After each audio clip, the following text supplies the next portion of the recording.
कर्मी का फल भोगना पड़ता है। कैसे? चलिए एक कहानी के माध्यम से समझाने की कोशिश करता हूं। एक बार एक औरत बहुत ज्यादा भजन सिमरन करना, सेवा करती थी। किसी को कभी गलत ना बोलना, सबसे प्रेम से मिलकर रहना उसकी आदत बन चुकी थी। वो सिर्फ एक चीज से दुखी थी कि उसका पति उसको रोज किसी न किसी बात पर लड़ाई झगड़ा करता ही रहता था और मारता भी था।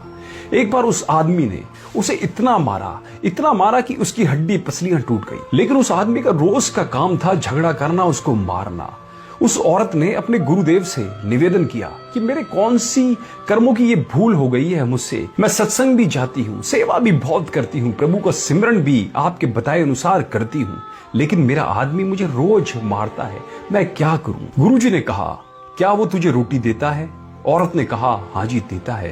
गुरुजी ने कहा, फिर ठीक है, कोई बात नहीं। उस औरत ने सोचा अब शायद गुरु की कोई दया हो जाए और वो उसको मारना पीटना छोड़ देगा, लेकिन ऐसा कुछ नहीं हुआ। उसकी तो आदत बन चुकी थी रोज अपनी घरवाली की पिटाई करना। कुछ दिन और निकल गए। उसने फिर गुरुजी से कहा कि मेरा आदमी मुझे रोज पीटता है, मेरा कसूर क्या है? गुरुजी ने फिर कहा, क्या वो तुम्हें रोटी देता है? उस औरत ने कहा, हाँ जी देता है। तो गुरुजी ने कहा, फिर ठीक है, तुम अपने घर जाओ। वह औरत बहुत निराश हुई कि गुरुजी ने कहा ठीक है। वो औरत घर आ गई, लेकिन उसके पति का स्वभाव वैसे का वैसा ही रहा, रोज उससे लड़ाई झगड़ा करना। वो औरत बहुत तंग आ गई। वो औरत साल भर बाद फिर गुरुजी के पास गई कि वो मुझे अभी भी मारता है, मेरे हाथ की हड्डी उसने तोड़ दी, मेरा कसूर क्या है? मैं सेवा भी करती हूँ, सिमरन भी करती हूँ, फिर मेरा कसूर क्या है? आखिर फिर भी मुझे जिंदगी में सुख क्यों नहीं मिल रहा है? गुरुजी महाराज ने फिर कहा, वो तुझे रोटी तो देता है ना?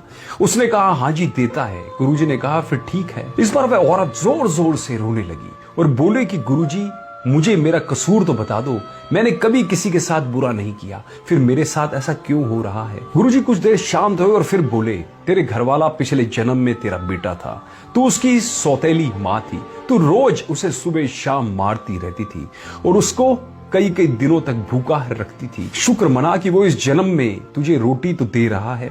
ये बात सुनकर औरत एकदम चुप हो गई। गुरुजी ने कहा, बेटा जो कर्म तुमने किए हैं उसका भुगतान तुम्हें ही करना पड़ेगा। फिर उस औरत ने कभी गुरुजी से शिकायत नहीं की, क्योंकि वो सच को जान गई थी। इसलिए हमें भी किसी का बुरा कभी भी नहीं करना चाहिए, सबसे प्रेम प्यार के साथ रहना चाहिए। हमारी जिंदगी में जो कुछ भी हो रहा है सब हमारे कर्मों का लेखा जोखा है, जिसका हिसाब किताब एक ना एक दिन हमें देना ही पड़ेगा।